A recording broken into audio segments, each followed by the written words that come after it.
Hindi rin ba unfair sa amin yung ginawa nila na wala naman ding warrant of arrest? Bakit nila pinatay yung mga mahal namin sa buhay? May due process din ba kaming natikman? Wala rin.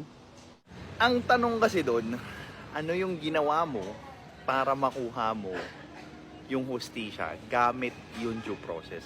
Yung due process kasi, hindi siya kusang lalapit sa'yo. Hindi siya matik na pag ginawan ka ng mali, yung due process, yung gagawa ng paraan para makuha mo yung hustisya.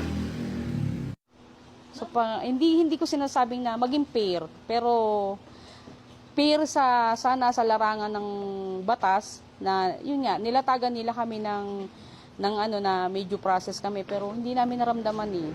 Well, because again, due process is not a feeling. It is a process. Process meaning kailangan mong umakto. Kailangan mong may gawin.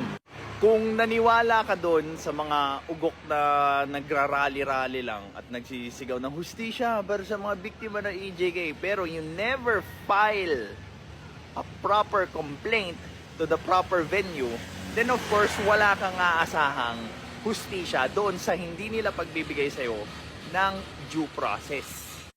So yung hinihingi nilang due process ngayon, ang question namin, bakit kami? Binigyan nyo ba kami ng due process? Well, ang question na ngayon is anong ginawa mo para makakuha ka ng hustisya doon sa hindi nila pagbigay ng due process sa'yo. This is Pinoy Extreme. Have a good day.